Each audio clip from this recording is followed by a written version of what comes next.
يا مساء الجمال والأكل الاقتصادي الجميل اللي الكل بيحبه، واللي هتحط له مليون لايك إن شاء الله. النهاردة بقى جاية لكم بأكلة مفيش حد ما بيحبهاش، ومفيش حد يعني البنات الجداد ما اعتقدش بيعرفوا يعملوها برضو كويس قوي. فأنا هعرفكم دلوقتي تعملوها ازاي وبمنتهى السهولة بأقل الإمكانيات. 2 كيلو بطاطس ب10 جنيه، ربع كيلو لحمة مفرومة، واي خضار عندك في التلاجة بقى، جزر، طماطم، بصل. الحاجات دي موجودة في البيت على طول. هنشوف مع بعض خطوة بخطوة بنعمل ايه. بس بعد ما تكونوا حطيتوا لايك وجيتوا معايا نكمل الفيديو ونشوف الجمال ده اتعمل ازاي. صينيه بطاطس باللحمه المفرومه في الفرن تحفه.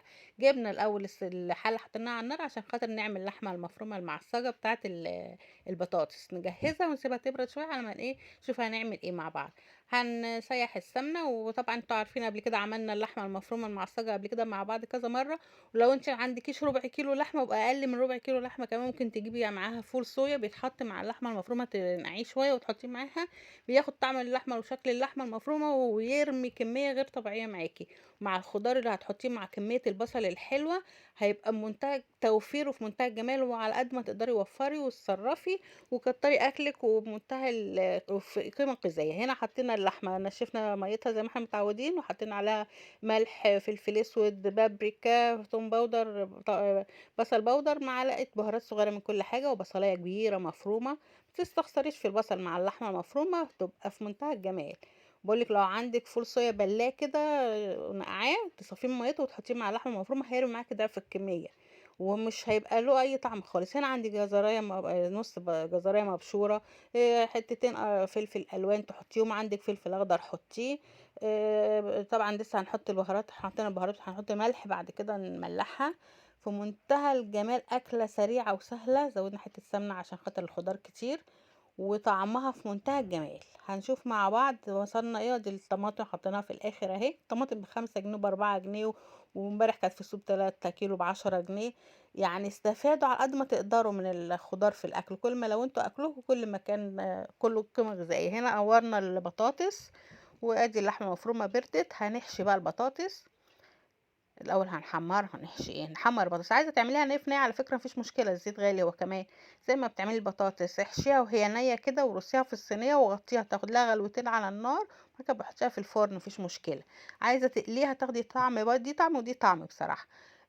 قليتيها في البطاطس في الزيت اهو. الحشوه بتاعتها برضو هنقليها ونسيبها تبرد، وبعد كده تكون اللحمه المفرومه برد. هيبصوا يدوب تديها ايه صفار كده، مدهاش لون. القلب بتاعها اتحمر والبطاطس اتحمرت وما خدتش لون. هنبدأ بقى نحشيها. ده كانت بتنجانية على جنب كده كنت مقطعاها مكعبات، وهعملها بالخلطة بتاعة البتنجان المحشي تبقى جنب الأكل كده زي سلطة، تبقى جميلة قوي برضو. هنا هنحشي بقى البطاطس باللحمة المعصجة بتاعتنا دي. وشوفوا هيتبقى كمان منها لحمة قد ايه. هو كله كان ربع كيلو واتبقى منه كمان. في هنشوف مع بعض خطوة بخطوة. بقولك لو ما عندكيش حتى ربع كيلو، اقل من ربع كيلو هتعملي عزومة، مش اكلة، عزومة مش غدوة. وبمنتهى الجمال وبمنتهى السرعة وبأقل الإمكانيات.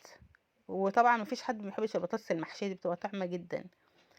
فبالهنا والشفا جربوا واتصرفوا وافتكسوا واعملوا كل اللي تقدروا عليه، وما تحرموش بيتكم من اي حاجه. برضو كلنا هناكل، كلنا هنشتغل، كلنا هنعمل. جبنا الصينيه وحطينا فيها سمنه على زيت، وحطينا فيها البصله هندبلها. وبعد كده هنجيب فصين توم مفرومين هنحطهم على البصله. هنشوف مع بعض خطوه بخطوه على السريع كده. هننزل بقى بالثوم بعد ما البصلة تتدبل شوية اهي. هنقلب برضو الثومة لغاية ما ريحتها تطلع.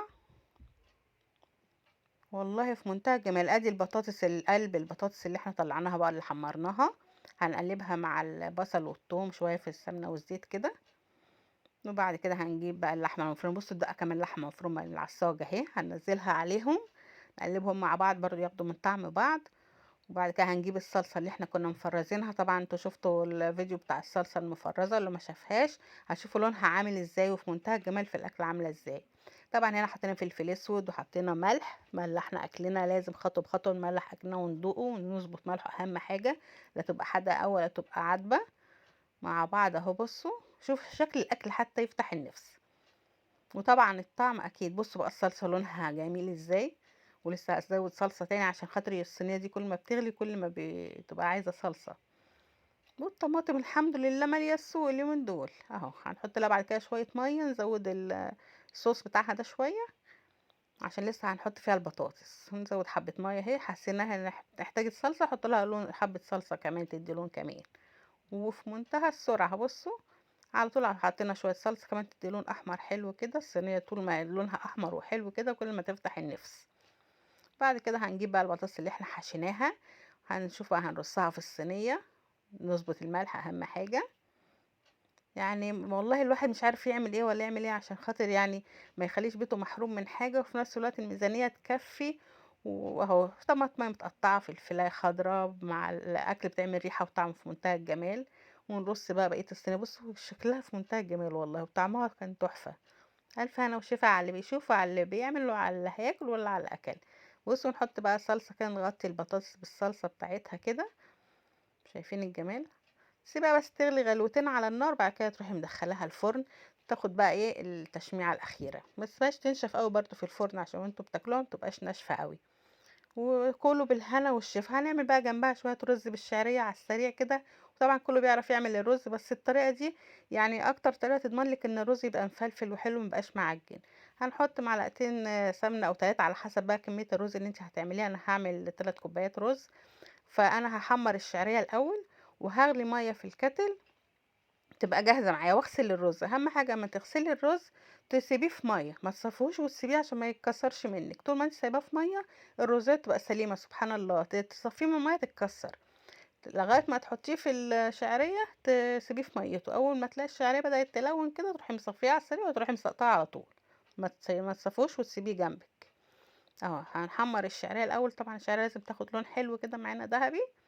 اهي بدات تلون اهي. وطبعا الرز قلنا مغسول ومنقوع في ميه. هنشوف مع بعض خطوة بخطوة على السريع كده. الخطوة بتاعة الرز دي برضو مهمة جدا علشان خاطر الرز ما يعجنش منك، لان انت كده لسه هتنزلي الرز على الشارع دول هتلاقي الرز اتغلف بالسمنة.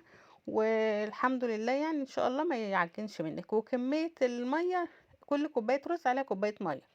عبيناهم وعايرناهم وحطيناهم بيغلوا. هنقلب تقليبتين وخلاص على كده، مش هنسيبه ينشف بقى مع الشعرية. هنجيب المية اللي بتغلي بقى مع بعضنا كده. وان شاء الله تكون الوصفة عجبتكم، حطيتوا لايك. ويا رب كده كل مرة تعجبكم الوصفات بتاعتي وتشجعوني وتقولوا لي الله ينور. ويا ريت المشاهدات تزيد شوية والضمير يزيد شوية والمشاهدة تطول حبة علشان خاطر اللي تتحسب. والاشتراك ما يتعملش قبل دقيقتين 3 من الفيديو يا ريت عشان بيطير بعد كده. واشوفكم بفيديو جديد على قناه حبيبتنا ان كيتشن. وخلاص كده الطاوله غلي، هنروح من شغالين النار الواطيه. طبعا الرز لازم يشرب على نار واطيه، ونوطي النار خالص اهو بصوا. بعد كده هنحط الحله على العين الصغيره دي ولغايه ما يتشرب وخلاص على كده. وبعد كده نغرف وبالهنا والشفا. بيتقلب على فكره مرتين، مره اول ما نسقطه ومره في الاخر خالص واحنا بنشوف استوى ولا لا. وغرفنا اهو بالهنا والشفا. اشوفكم فيديو جديد ومع السلامه. السلام عليكم ورحمه الله وبركاته.